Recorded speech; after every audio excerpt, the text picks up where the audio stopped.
Cet ordinateur. Voilà. Voilà, nous débutons la 76e session et nous allons l'organiser ainsi que les prochaines d'une manière un petit peu différente puisque elles seront utilisées pour faire un argumentaire en général sur, sur l'utilité de la conservation de l'ADN, voir ensuite des conséquences que ça entraîne de conserver nominalement son génome durant sa vie ou pour après sa vie. Et, et donc, euh, nous produirons cet argumentaire sur la base des 75 euh, sessions qui ont déjà eu lieu, dont l'IA prend connaissance et elle continuera à prendre connaissance euh, pour perfectionner donc cet inventaire donc des utilités de la conservation. Et d'ailleurs, une des choses qui a provoqué cette décision, ça a été l'excellent résultat de la session de l'interprétation par l'IA, par NotebookLM, par la vidéo créée par NotebookLM, qui rendait compte de la session précédente, de la 75. Est-ce que vous en avez pris connaissance, Sylvie? Non, pas de la dernière, non. Ah, alors, c'est dommage, mais enfin, vous en prendrez connaissance. Oui, d'ailleurs, parce on va l'étudier, on va s'en servir aujourd'hui, en fait. Je vais faire un partage D'accord. d'écran où on va la reprendre. Elle dure 6 minutes, je crois, quelque chose comme ça, 6 minutes Mhm. 35. Et en fait, on va consacrer une bonne partie de la session à l'éplucher et à corriger une petite chose. Une petite chose d'ailleurs qui faisait suite ou qui faisait écho ou qui correspondait à une idée que vous aviez suggérée, à savoir que le microchimérisme était Mhm. un élément euh, euh, en, un élément, comment dire, constructif de la notion de pluriel. Et Mhm. justement, on va corriger ça. Et ça sera un des D'accord. points très importants de toute notre session, là, de réviser ce que c'est que le pluriel et pourquoi ce microchimérisme en donne une idée, euh, on va dire une idée fausse, même si en Mhm. soi, le microchimérisme introduit la notion de l'autre, de l'altérité, Mhm. euh, elle n'introduit pas celle du pluriel. Le pluriel étant quelque chose, cette notion de pluriel étant quelque chose est intégré à l'unité comme un nombre, le nombre 9, c'est un ensemble, c'est une unité, ce nombre, c'est tel nombre 9, et il comporte 9 Mhm. éléments identiques. Et donc euh, tandis que le microchimérisme est beaucoup plus proche du parasitisme que de la, euh, euh, du polymorphisme du génome et des gènes. Les gènes sont semblables les uns aux autres et sont combinés selon un chiffrage c'est-à-dire selon un code, ce qu'on appelle un code génétique, et qui va donner euh, une identité, une personne, ce qu'on appelle un génome. Mhm. euh, un microchimérisme présente un autre génome. Il ne présente pas l'altérité ou la pluralité à l'intérieur du génome, il présente donc un autre génome dans un corps humain, si on peut dire, hein. Et là, c'est plutôt une. Alors, on va faire le détail de ça, hein. D'accord. Euh, et, et puis, on va toujours, on continuera à parler de psychohistoire, parce que c'est aussi la fondation de nos analyses. Et d'ailleurs, euh, dans ce, euh, dans ce résumé visio par notre bouc LM, l'idée et la conjonction avec la psychohistoire est remarquablement bien montrée, démontrée, expliquée. Et donc, alors tout à l'heure, on avait, d'ailleurs, il est peut-être toujours là, il nous écoute ou il reverra la session, notre invité présent, euh, avec qui, juste avant de débuter, ici, on parlait des, des exemples que, que la psychohistoire pourrait nous donner pour le temps présent. C'est-à-dire, est-ce que ça peut permettre de prédire le futur? Je lui disais oui, on en a souvent parlé. C'est une répétition de la scène primitive. Donc, on peut savoir actuellement, la scène primitive se répète. Donc, on peut savoir ce qui va se passer en suivant ce qui s'est passé à l'époque, en suivant la scène primitive.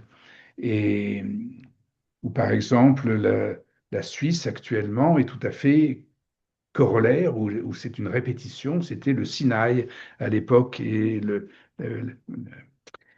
et, et alors, il y a un petit jeu. Après, on va passer à la vidéo. On va arrêter de jouer avec les mots, mais il est tout de même assez indicatif de ce que c'est que, justement, le psychisme et la psychohistoire, comment Freud a très bien montré que le psychisme était lié au langage, et Lacan l'a encore enfoncé le clou en disant que l'inconscient était même structuré comme un langage.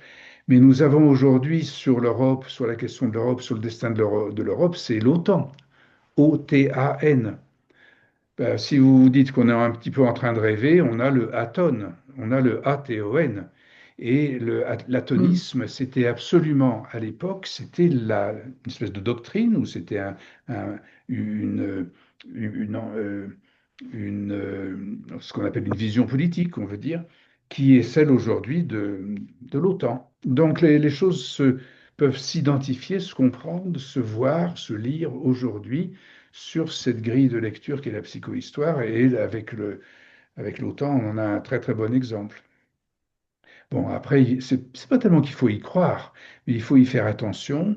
Et puis après, on étudie la science des rêves, on étudie la science du langage, et puis, le psychisme, et puis on voit comme la psychanalyse l'a assez fouillé, et on voit qu'effectivement, notre mémoire et nos comportements sont basés sur des jeux de signifiants tels dont je viens de parler. Mais donc j'ai un peu beaucoup parlé. À vous de dire deux, trois mots, Sylvie. Avez-vous quelque chose là aujourd'hui en tête? Non, j'attendais de voir un peu Non. l'interprétation de l'IA. Oui, on va voir, d'accord. Vous allez voir, c'est c'est un Par peu rapport au extraordinaire. 75, hein, par rapport Oui, au oui, oui, oui, webinaire oui. précédent. Oui, oui, oui. Donc, comme d'habitude, j'ai fait une feuille de. Enfin, ça a été retranscrit, ça a été commenté. Enfin, c'était sur une page web que j'ai mis ça. Maintenant, ce sera sur des pages sur Google Doc, Google Drive. Mais donc, elle a pris connaissance de la, du webinaire, et Du voici, webinaire. on va partager ce qu'elle a, dès que je trouve les fonctions, donc ici, partager, partager l'écran. Je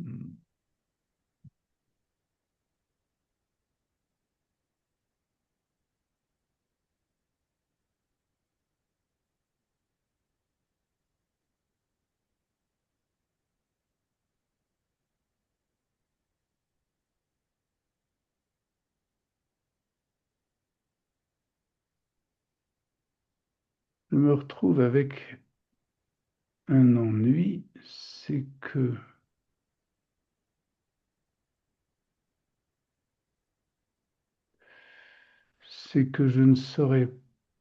je ne vois pas comment mettre le son, alors que tout à l'heure, oh, que c'est embêtant. Sous-titre doc, note, infographie, information, rétablir paramètres. Quelle barbe.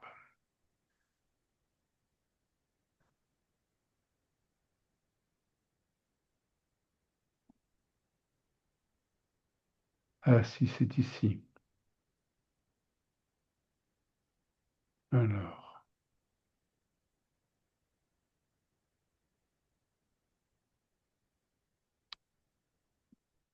voilà.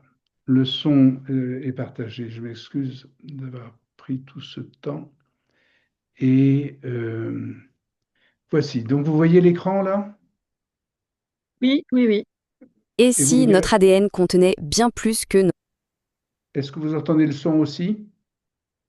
notre Oui. simple héritage biologique? Et OK. s'il était Donc, elle commence en disant ça. Et si notre ADN contenait bien plus que notre héritage biologique? Alors, allons-y. Et si notre ADN contenait bien plus que notre simple héritage biologique? Et s'il était en fait un chapitre caché de la mémoire de notre civilisation? C'est l'exploration assez fascinante qu'on commence aujourd'hui. Alors, cette question, elle peut paraître tout droit sortie d'un film de science-fiction, mais elle est au cœur d'une théorie vraiment audacieuse. Donc, j'interromps et je rappelle, hein, on se rappelle que on s'est dit, tiens, ce serait comme un rite de passage, hein. Et alors, c'est uniquement à partir de la session 75, la précédente session, que cette idée d'identifier la conservation de l'ADN, la conservation comme un rite. La préservation, ensuite, ce sera plus qu'un rite, ce sera une expérience, si on peut dire. Mais donc, je vais interrompre un peu la vidéo comme ça pour faire des commentaires aujourd'hui, hein, parce on travaille dessus. Une théorie qui suggère que notre relation à l'ADN, eh bien, c'est la suite d'une histoire très, très ancienne. Une histoire sur la façon dont les sociétés se souviennent, mais aussi dont elles oublient. Ok, première étape de notre parcours, une proposition assez radicale pour notre époque. Oublier le permis de conduire, le droit de vote. L'idée ici, c'est que dans notre civilisation qui est devenue numérique, l'acte de préserver son propre ADN devienne un vrai rite de passage civique, un marqueur de maturité. Ça a l'air super moderne, hein? Eh bien, en apparence seulement. Pour comprendre le pourquoi du comment de ce rite moderne, il faut en fait tirer sur un fil. Donc là, j'ai fait une interruption pour montrer ou rappeler ou redire euh, euh, cette vertu euh, que l'IA comprend bien, qu'elle a saisie, si on peut dire, qu'elle relève et qu'elle intègre, cette vertu qui est celle de, de ramener nos coutumes, nos usages, nos règles, voire nos lois actuelles à notre passé. Et que, au demeurant, si nous ne faisions pas cela, nous serions dans un état de ce qu'on appelle un type de maladie comme Alzheimer ou quelque chose comme ça. Donc, euh, nous pouvons applaudir, je pense ici, cet outil à notre disposition maintenant qui arrive à lire des thèses pour en rendre compte avec une telle profondeur. Un fil qui nous mène pas du tout à la Silicon Valley, non, non, mais bien plus loin. À une époque où la mémoire, on ne la stockait pas sur des serveurs, mais dans l'esprit humain, grâce à un art qui est aujourd'hui quasiment oublié. On entre maintenant dans le cœur historique de la théorie. Elle postule que pour comprendre notre présent, il faut se tourner vers une ancienne tradition intellectuelle, l'hermétisme. Et Et là, je refais une petite note, là, pour ajouter quelque chose aux commentaires de Notebook LM, hein. C'est que, euh, en fait, ce dont elle parle, il me semble, hein, il faut que nous considérions que c'est ce qu'on a appelé, en d'autres termes, c'est la toute banale tradition orale. On se disait, assez classiquement, dans les universitaires disent, ah oui, l'humanité a eu toute une époque où on n'avait pas l'écriture, donc on se souvenait en parlant, et on a appelé ça une tradition orale. Et puis un jour, on a découvert l'écriture, et puis la tradition orale est passée au second plan. Alors après, des intellectuels disent, mais elle est restée, et puis en fait, de manière plus sourde, euh, on peut préciser là et dire que cet art de la mémoire, si ce n'est pas la tradition orale, qui est véhiculée de cette manière, finalement, si ce n'est pas ça, c'est en tout cas l'intermédiaire entre la tradition orale et l'écriture. Mais ce serait dommage de simplement parler de l'art de la mémoire sans faire ce rapprochement avec cette fameuse, entre guillemets, tradition orale, hein. Donc on continue, hein. Mhm. centre de cette tradition, il y avait une pratique aussi puissante que méconnue, l'art de la mémoire, un savoir qui, d'après la source, a été délibérément effacé de l'histoire. Et ce point, il est vraiment crucial. L'art de la mémoire, c'était pas juste un petit truc mnémotechnique pour se souvenir de sa liste de courses, hein. C'était, en quelque sorte, le disque dur externe d'une civilisation. Un système hyper organisé pour encoder et transmettre son histoire, ses lois, sa culture, bien avant l'imprimerie et bien sûr avant l'Internet. Et donc, selon cette théorie, cet art a été activement combattu, réprimé à la Renaissance. Donc là, on fait une petite pause aussi. Mhm. Je ne veux pas gêner la lecture intégrale, hein, mais on pourra la faire, la lecture intégrale après. On y revient si on est vraiment Mhm. intéressé. Mais je fais cette pause parce que euh, ce qu'elle dit là, c'est que cet art a été réprimé et effacé de la pensée occidentale à la Renaissance. Nous avons un point de vue aussi un petit peu différent. C'est que il a été réprimé et pratiquement effacé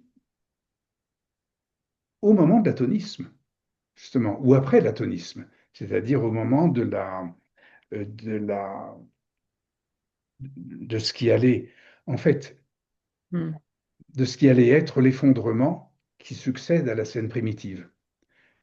Le- la scène primitive a eu lieu, on va dire, en 1300, et en 1200, il y a, enfin en moins 1200, il y a eu, donc un siècle plus tard, il y a eu pendant 2 siècles un effondrement de la civilisation et des ravages de toutes les cités méditerranéennes. Donc, c'est comme si nous disions, nous pourrions dire, cette tradition orale a été réprimée au moment de la scène primitive. Et quand la vidéo ici, quand Notebook LM ici dit que l'art de la mémoire a été réprimé à la Renaissance, on peut dire oui, c'est pas faux, loin de là, au contraire, c'est tout à fait juste, mais c'est utile aussi d'ajouter que, en fait, c'est une répétition d'un premier effacement qui a été celui du trauma, hein, ce qu'on appelle le Mhm. traumatisme. Ça veut dire que l'IA fait L'effacement, ce l'impasse n'était dessus, pas en un fait. accident. Pardon, excusez, pardon. Oui, je disais, ça veut dire que l'IA fait l'impasse de l'atonisme. Que l'IA, c'est quoi? Fait l'impasse, hein. Elle fait l'impasse de l'atonisme. Oui, en quelque sorte. Oui, oui, à ce moment-là, elle le voit pas comme Une répétition. euh, Mhm. comme répétition de l'atonisme. En fait, on verra que l'IA elle-même elle participe de ça. Mm.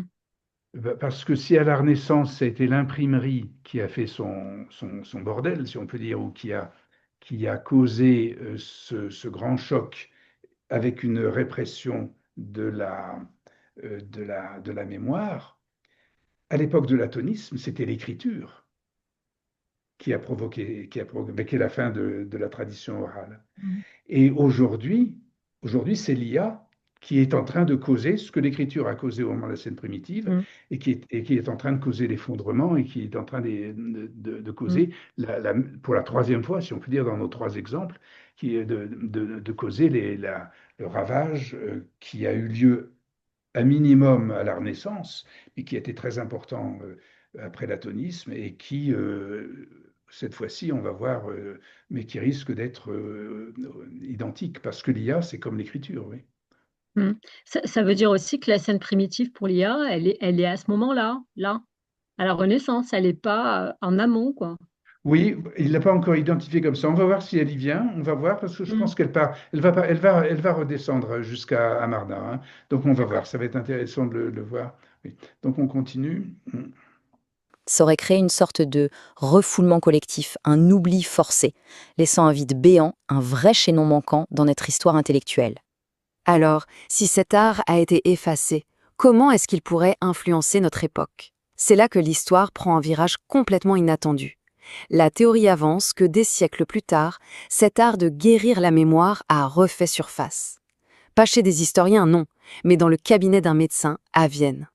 L'idée est assez vertigineuse quand on y pense. Freud, en cherchant à guérir les traumatismes de ses patients, aurait en réalité, sans même s'en rendre compte, réinventé les outils pour guérir le traumatisme de toute une civilisation. La psychanalyse ne serait donc pas seulement une archéologie de l'esprit individuel, mais celle de notre mémoire collective refoulée. Mais bon, toute cette chaîne d'idées, de l'art de la mémoire à la psychanalyse, elle doit bien avoir un point de départ, une origine.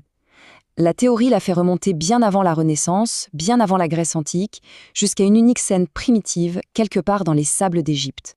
Et le point d'origine est identifié très précisément, c'est la révolution monothéiste du pharaon Akhénaton dans l'ancienne Amarna.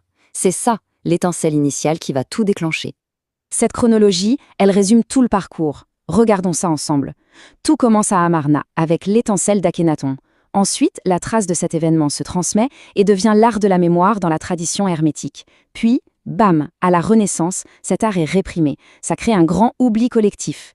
Et enfin, à l'ère moderne, il refait surface, d'abord sous la forme de la psychanalyse. C'est ce fil rouge qui relie en pharaon égyptien à nos questionnements d'aujourd'hui. Je reviens juste un petit peu en arrière. Mm. Il nous faudrait, euh, vous voyez mon curseur ici, Oui. ce qu'il faudrait ajouter ici, c'est que nous avons là, dans cette zone ici, en fait, un phénomène très important pour comprendre l'art de la mémoire, c'est le traumatisme qui a eu lieu là, entre la scène Mm. primitive et l'hermétisme. Là, la vidéo, le Notebook LM, n'a noté de traumatisme ou de refoulement qu'à cette époque-là. Elle a bien noté que Freud reprend l'hermétisme euh, avec la psychanalyse.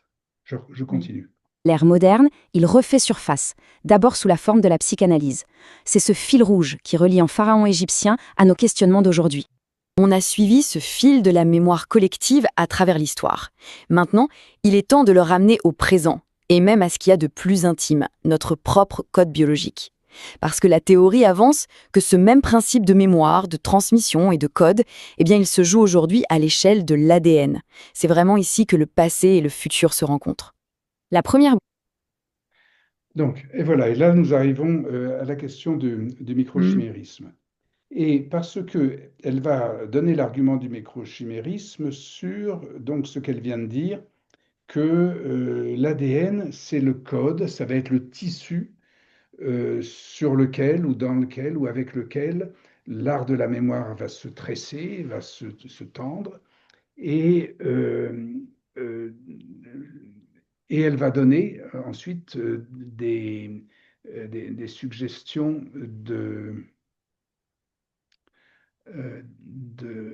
d'exemples.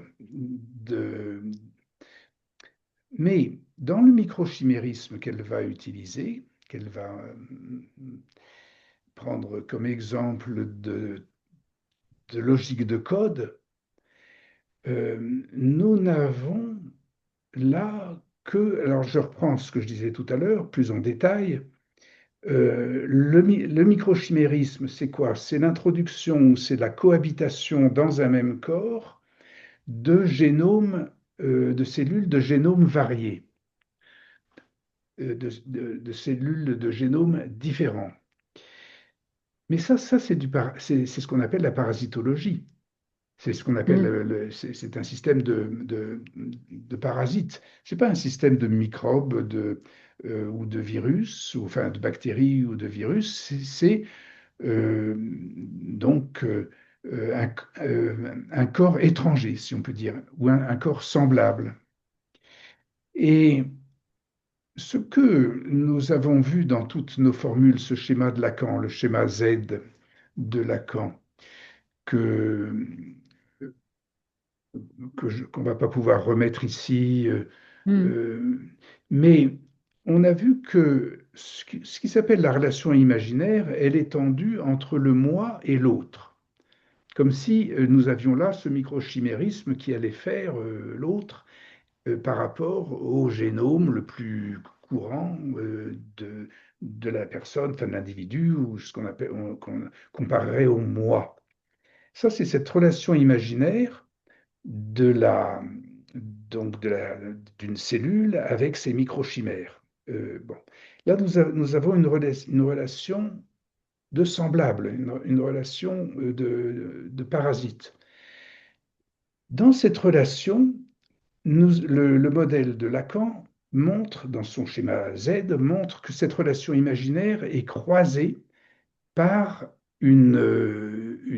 un axe, par un mouvement qui vient de l'inconscient et qui va faire émerger le sujet. Le sujet va émerger de l'inconscient, comme du fond des eaux, et en passant sur la surface des eaux, c'est-à-dire sur cette relation imaginaire, le sujet va venir dans l'espace de son existence. Hein. Eh bien, ce qu'on appelle le pluriel, c'est ce moment de passage, c'est ce moment de traversée quand l'inconscient va, euh, euh, va interférer et va croiser la relation imaginaire, si on peut dire, ou cette relation microchimérique. Dans ce croisement, la théorie propose, la psychanalyse propose que ce que l'on voit apparaître, c'est le fantasme. Le sujet se met à fantasmer à partir du moi d'un côté, à partir de l'autre d'un autre côté, mais surtout à partir de cette fracture, de cette émergence, de cette traversée qu'il a fait entre le moi et l'autre. Et dans la constitution de ce fantasme, nous avons alors à ce moment-là, ça a été tous nos premiers webinaires qui ont été consacrés à ça. Nous avons cette formation de euh, euh, de la lettre, évidemment, et et du pluriel quand on compare la littérature, la lettre, la chaîne signifiante, quand on la compare au chromosome. À ce moment-là, vous vous souvenez que le chromosome peut être lu par codon, par enchaînement 3 par 3, de même que Lacan, dans son séminaire sur la lettre volée, montre qu'en cybernétique, on peut étudier 3 par 3 les successions linéaires de chiffres et de 0 et de 1. À ce moment-là, cet encodage par la lecture du généticien ou par la lecture des gènes, cette lecture de codon peut déterminer c'est ce que Lacan montre, une première représentation. Et nous avons montré, et Lacan l'a suggéré aussi, qu'il y a une seconde représentation, ce qu'on appelle le représentant de la représentation, qui peut se rechiffrer troisièmement, faire une troisième ligne, une troisième chaîne de, d'informations par deux codages successifs.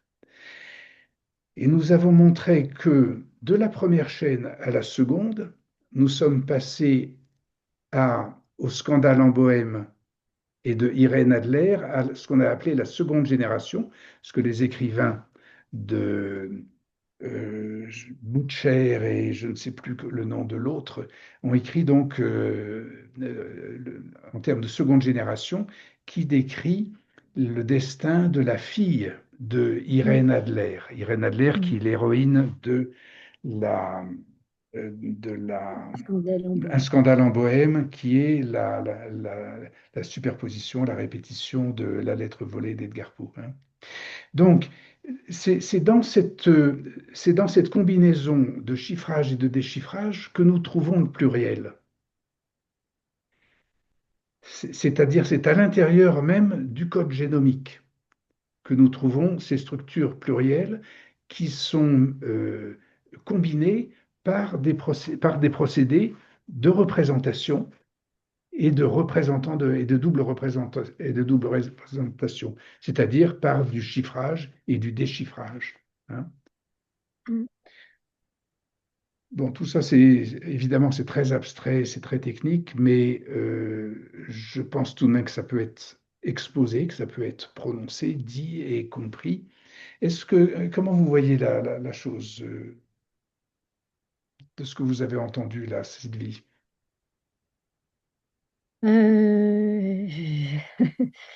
Euh, Par rapport au pluriel, Oui, euh, euh, en fait, c'est une succession, il y a une succession plus linéaire, en fait, une lecture 3 par 3, et que globalement, à un moment donné, il y a un représentant de la représentation, de ce mhm, qu'on a pu coder, en fait. Et que, oui, enfin, de ce que je comprends, le pluriel s'articule à ce niveau-là. oui, absolument.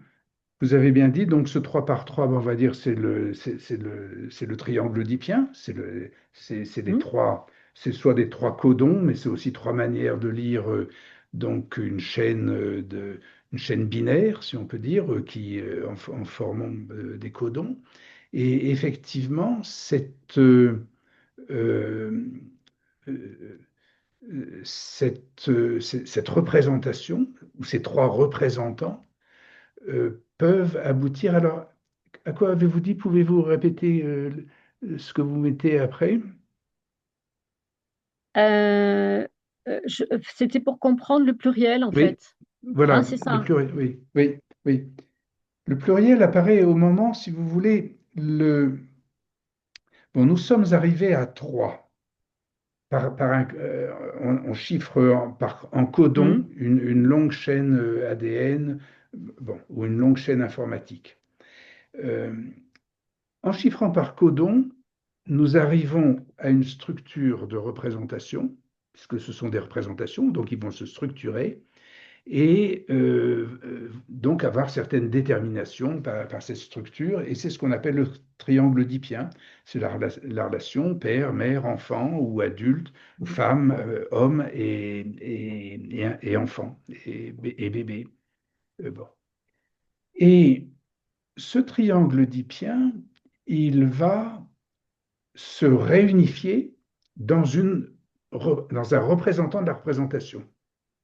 Mm. C'est ce que vous dites, hein. Ce Mm. représentant de la représentation, eh bien, on a des images pour ça. Vous avez le triangle que l'on voit dans le ciel, dans les nuages maçonniques ou je ne sais, dans toute cette iconographie. Nous avons ce triangle qui est le représentant de la représentation, en fin de Mm. compte, qui est le représentant des trois. On va appeler ça le surmoi, on va appeler ça l'idéal du moi qui se compose sur les trois et qui va organiser la famille, qui va organiser un certain ordre, qui va permettre de reconnaître les uns et les autres et d'avoir ces relations chimériques entre les uns et les autres. Mm. Ce qui se passe avec le pluriel, c'est quand nous ne nous arrêtons pas à trois, c'est-à-dire avec le père, la mère ou l'enfant, mais on va passer à quatre, cinq, et puis finalement à une pluralité de semblables, Mm. c'est-à-dire à un ordre sériel et jusqu'à ce qu'on appelle une masse en collectivité, en sociologie, une masse de semblables. Et là, nous avons le pluriel, c'est-à-dire le pluriel ne s'est pas tenu au triangle dont il a fait le, la, le nec plus ultra, le début et la fin de la conscience, avec la règle morale du surmoi ou de l'idéal, mais le pluriel intervient quand il ne s'arrête pas à trois, mais va pas. Alors le quatrième est introduit par Lacan, c'est l'objet A qui fait justement ces quatre coins. Lacan ne fonctionne pas en structure euh, oedipienne, il fonctionne en ce qu'on appelle ce qu'il appelait la structure quadripartite, où ils étaient quatre. Le premier signifiant, le second, le sujet et l'objet de la pulsion, l'objet A. Mais rien n'empêche ensuite sur cette voie de continuer à obtenir une démultiplication des semblables. Et cette structure, elle est possible. Alors là, c'est là où on va. Elle est possible d'abord par l'appareil, parce qu'il y a, il y a le surmoi est devenu l'appareil, est devenu l'intelligence artificielle. Et l'intelligence artificielle peut sans arrêt recalculer les semblables et faire du pluriel, comment dire, continuer à donner une structure dans le pluriel et de ne pas faire une masse qui va être une masse indifférenciée du totalitarisme, hein. Mhm. Est-ce que ça voudrait Ce- dire, par oui, exemple, que si on prend les trois livres là, Lettres volées d'Alain Edgar oui, Poe, Scandale en Bohème et Deuxième Génération, oui. l'ADN, c'est le premier. En fait, est-ce que ça pourrait Oui. pas être hein, Si, c'est bien, pourquoi pas. Oui, oui, absolument. On va dans ce sens-là. D'ailleurs, dans nos thèses, on avait mis un code. Oui, exactement, vous avez raison, c'est ça. La première ligne, la ligne de base, c'est l'ADN. Et l'ADN va être, et on va y mettre des représentants, c'est-à-dire ce qu'on appelle les Hmm. gènes. Et ces gènes vont s'organiser en codons, je pense que c'est le nom qu'on utilise en génétique. Le, euh, euh, donc, euh, il y avait son nom m'échappe. Il y a euh, celui qui a la biogénésis, Jean-Claude Pérez. Jean-Claude Pérez, Hmm. qui est le Oui. mathématicien, justement, il était d'abord ingénieur en IA pour IBM en France à Toulouse et il est devenu généticien et il a étudié donc justement ce stade il a étudié l'ADN par ses codons. Il a fait ses statistiques sur les codons ADN. Donc absolument, vous avez tout à fait raison, l'ADN, c'est cette première base. La génétique des codons, c'est la seconde. Et ensuite, nous avons une troisième base que l'on va appeler, alors là, c'est cette troisième gestion de l'ADN qui est figurée dans dans les romans par le livre La Seconde Génération, c'est le destin ou le comportement c'est-à-dire le désir de la fille par rapport au désir de la mère qui fait la métaphore paternelle, hein.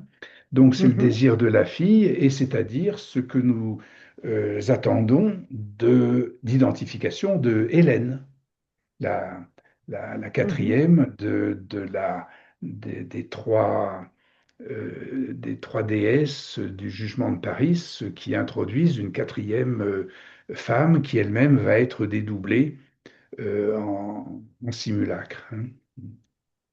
Donc on a fait toutes ces études sur... euh,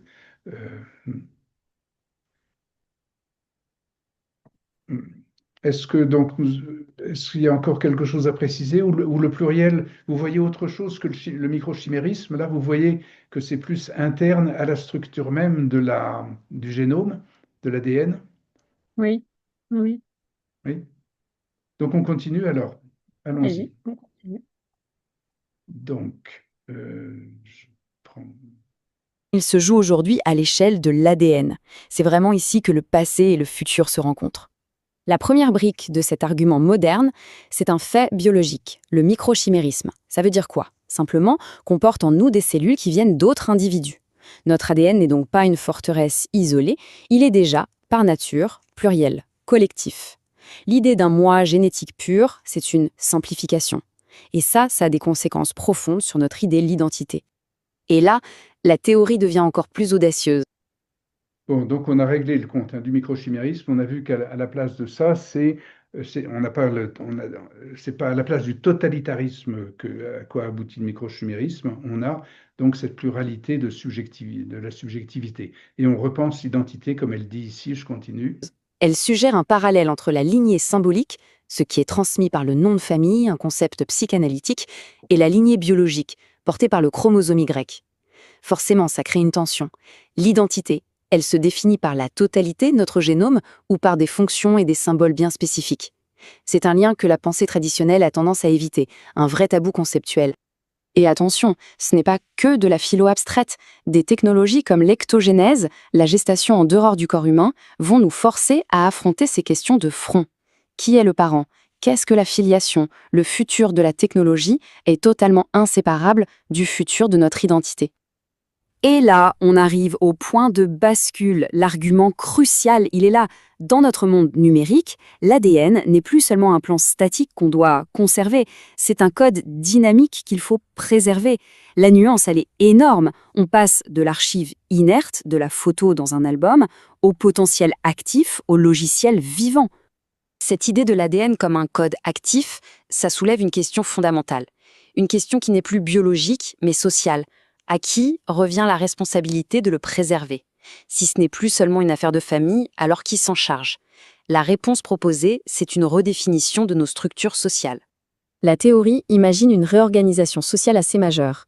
Face au déclin du modèle familial qu'on connaît, de nouvelles structures pourraient apparaître, des groupes ADN, des sortes de communautés volontaires, organisées non plus par le sang ou le mariage, mais par la responsabilité partagée de préserver et de transmettre cet héritage génétique devenu un code actif.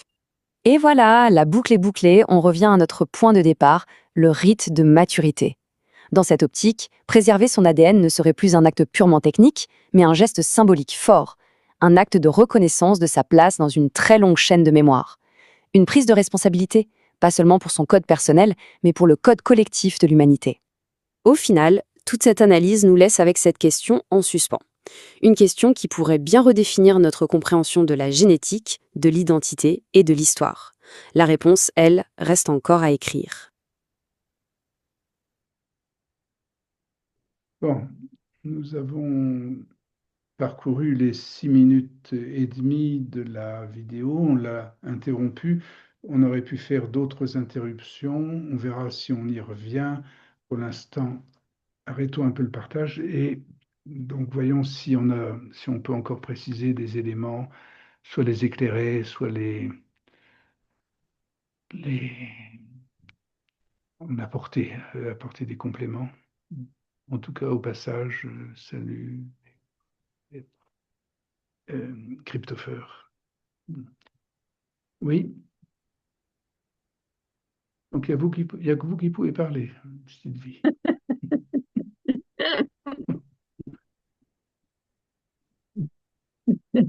Ils peuvent pas parler, ils peuvent écrire peut-être. Bah oui, Euh, oui, bah, je pensais au-delà des gènes, la responsabilité sociale oui. et le partage. Et je sais pas pourquoi, Mm. je pensais, alors ça n'a rien à voir, mais je sais pas pourquoi, ça m'est venu, on parle beaucoup de la RSE en entreprise, la responsabilité sociétale des entreprises.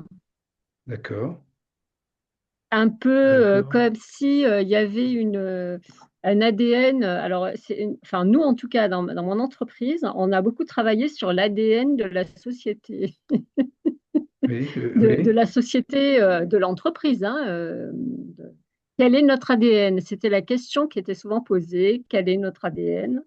Oh, c'était Et formulé comme ça, littéralement, oui. Mhm. oui, oui, oui, Oui, on oui, oui. avait, je me souviens, on avait fait des. D'ailleurs, on l'entend souvent, l'ADN de la société, enfin de Oui, oui, oui, oui, l'entreprise. absolument. Oui, Ah ouais, oui. ouais. Et Mhm. ça m'a fait penser à ça, là, quand au-delà des gènes, la responsabilité sociale, le partage, voilà, ça me faisait penser à ça. Alors bon, D'accord. c'était juste une Oui. anecdote, hein, mais Mais ben non, non, elle est très... effectivement, mais ça Mm. rejoint la reconnaissance, Oui, l'action et l'évolution aussi. Enfin, je veux dire, oui, on est sur les trois axes, hein, oui, dans oui. l'entreprise. Enfin, c'est quand même. Absolument. Mais d'ailleurs, c'est pas simplement, comme vous dites, juste une anecdote. Non, c'est tout à fait euh, pointu et ça pointe quelque chose effectivement de considérable actuellement. C'est pas du tout négligeable. C'est assez fondamental. Euh, je- Nous en avons un autre indice. Est-ce que vous vous souvenez des webinaires qui ont été consacrés euh, à ce livre écrit par Raphaël Marie. Gaillard? Ah oui, Non, ah, non, non. Grand, Marie Grand, Oui, non? voilà, c'était quelque chose sur l'amour, c'était la géographie de Géographie? l'amour, hein, voilà quelque chose comme ça. Où en fait, Marie Grand, euh, nous avions vu euh, enfin son livre, aboutit à ça justement. Mhm. Elle étudie finalement ce que devient l'amour dans les sociétés maintenant, dans les entreprises, dans les industries, exactement lorsque vous parlez de Oui, l'ADN du groupe, elle parle aussi donc du caractère bienveillant du groupe, du et Bon c'était cette même Samaritain? notion. Oui, à partir Mm. de la légende du bon Samaritain. Et ce qu'on avait vu, et là on peut le qualifier parce que ça a été objectivé comme symptôme, c'est que nous avons pu faire une analyse de ce livre qui a été favorisé par le fait que je connaisse Marie Mm. Grand. Donc j'étais content enfin j'étais mené à lire ce livre comme ça, et nous Mm. avions vu qu'elle avait complètement oublié, éliminé le rôle des deux femmes. Je ne sais pas si vous vous Oui. souvenez, il y avait la femme à la Oui, oui, fenêtre et la femme au pas puits. sur, Voilà, voilà, qui n'apparaissait pas sur la couverture. Voilà, qui n'apparaissait ouais, sur la couverture, hein, c'était, voilà, enfin, voilà, voilà, il y avait quelque chose comme voilà. ça. Ouais. Mm. Oui. Je me souviens, oui. Mais donc, en fait, dans le tableau, on voyait cet élément qui était tout à fait important dans l'analyse Mm. de cette charité, de l'amour ou bien de la libido, voire dans l'ADN, enfin la fonction libidinale de l'ADN. Il y avait ces deux femmes, la femme qui se regardait dans le puits, exactement comme dans le modèle optique, et puis il y avait la, la femme qui surplombait comme le regard de l'œil idéal dans le modèle optique, c'était tout pareil. Mais là où le symptôme s'est avéré, c'est que j'en ai parlé à Marie Grand, qui Mm. a dit, ah oui, oui, non, mais c'est pas moi, c'est pas moi, c'était mon éditeur, il a voulu couper Mm. la couverture. Mais tu parles. Elle l'avait bel et bien complètement effacé, elle, de sa lecture, Mm. cette chose qui était très, très importante dans les Nouveaux Testaments, dans tout ça. Et ça s'est avéré, ça s'est confirmé, c'est que Marie Grande n'a pas dit un mot. Elle a été incapable elle s'est pop, pop, pop, pop, pop, elle a fait ça, hein, et elle continue en disant, mais oui, c'est vrai, alors elle avait vu en effet que, comme quoi, comme l'interprétation porte, elle porte dans le vide, de même que c'est pour ça que maintenant je parle ça ne sera plus public, parce que on a beau dire les choses évidentes, donc l'analysant s'en fout complètement. Et il y a aucune, ça ne tire absolument pas à conséquence. Mais ce manque, justement, cette faute et ce débinage est le signe certain, si on peut dire, de la qualité de l'interprétation. Et donc, en l'occurrence, cette importance donnée dans l'institution, euh, euh, dont a témoigné Marie Grand, confirme ce que vous dites. La population, enfin la société, les entreprises actuellement pensent à l'ADN de leur des institutions, des groupes, pensent Mm. à la bienveillance des groupes et à la charité partagée, mais euh, ne, ne franchissent pas le cap qui est celui de le conserver, cet ADN. Hein. Alors, je voudrais faire à ce propos, donc, pour éclairer un petit peu les manœuvres, c'est que euh, si, comme dans vos entreprises, quand on parle de l'ADN du groupe, hein, comme vous Mm. disiez, très bien, d'accord. Et c'est vrai que l'ADN, dans la cellule vivante, l'ADN est probablement, n'a probablement pas tellement d'ordre. Il est dans un état où les chromosomes n'apparaissent que dans un certain spasme, si on peut dire, de la cellule, soit parce qu'elle subit un traumatisme, soit parce qu'elle se divise, mais dans l'état global ou général d'une cellule, l'ADN est peut-être déchaîné, si on peut dire. Il ne subit pas cet enchaînement où elle le subit beaucoup plus subtilement avec des index qui permettent à certains moments donc aux chromosomes de réellement se matérialiser, s'objectiver. Eh bien, l'analyse plurielle, l'art de la mémoire, c'est cela ce qu'elle fait. Elle objective cet ADN, cette chaîne signifiante diffuse dans le groupe, et elle l'objective parce que, en faisant des extractions l'une après l'autre, il y a une succession linéaire de significations qui sont sérialisées, selon les termes hein, de Sartre et puis de l'antipsychiatrie. Et donc là, le chromosome est formé par l'analyse plurielle.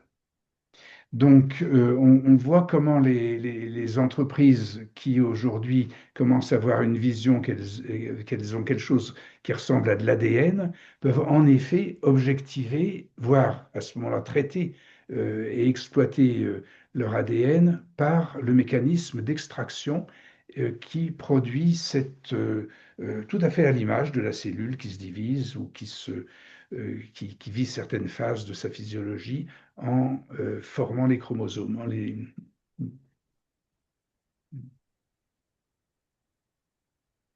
Bon, donc cette vidéo, je vais peut-être même encore la reprendre, la réétudier parce que elle, c'est vraiment une grande réussite que notre Bouquelem a réussi donc à réaliser. Mm. Vous l'avez là écouté en tronçon. Qu'est-ce que vous en avez pensé? Est-ce que euh, Moi, je trouve elle est bien faite dans le sens qu'elle reprend vraiment mm, toute la chaîne, en fait, mm, mm, enfin, tout ce dont mm, on parle depuis le départ, en oui, fait, oui, hein, tout à mais fait. d'une C'est manière une- très synthétique. Mais Ah oui, ça magnifique. Hein, reprend oui, oui, vraiment le fil oui. conducteur Mm, mm, mm, mm, mm, mm. Ben, il y a quelques précisions à apporter, quelques augmentations, mais mm, c'est une excellente base. Oui. oui. Oui. Donc, l'invité barbu, que je ne nomme pas de votre nom parce que je ne sais pas si, pour des raisons professionnelles, vous souhaitez ne pas être nommé, mais ah, Il a disparu de nouveau. On peut vous entendre. Oui, je pensais que ça n'enregistrait plus et puis je sais pas. Oui, oui, Le, si, si, ça enregistre encore. ça a enregistré, alors j'ai pas compris. Hein. Par moment, ça enlève que ça enregistre. Je pensais pas que ça pouvait être le cas. Oui, Donc je voilà. faisais une capture d'écran. Oui, je faisais une capture d'écran. Ouais. Vous avez écouté un petit peu, vous avez suivi ou vous étiez occupé à autre chose? Non, j'ai suivi plus de la moitié, donc D'accord. ouais, ça donne envie de réécouter la vidéo pour Ah oui, voir oui. l'explication dans enfin, au complet, quoi, voir ce que ça donne, ouais. Oui, oui, oui, elle est vraiment de qualité. Et donc après, effectivement, alors, en fait, elle est tellement condensée qu'il y a des espèces de collapsus ou de collisions comme ça, de télescopage qui ont lieu quand elle parle du nom du Père, ensuite de l'alternative avec la fonction utérine et puis donc l'ectogénèse, elle introduit là ce rôle utérin qui est différent peut-être de celui de la, enfin, des effets de la logique chromosomique. Et ça, c'est tout un lieu d'étude très important. Et, et donc, nous parlions Mm. des livres qu'il faudrait que j'écrive, mais Euh, justement, depuis plusieurs années, je suis à l'écriture d'un livre qui décrit ce que sera la rencontre, enfin, ou comment se combine une femme ectogène, c'est-à-dire hors fonction utérine, et donc un UCMPP, c'est-à-dire une unité génomique d'intelligence artificielle. Mm.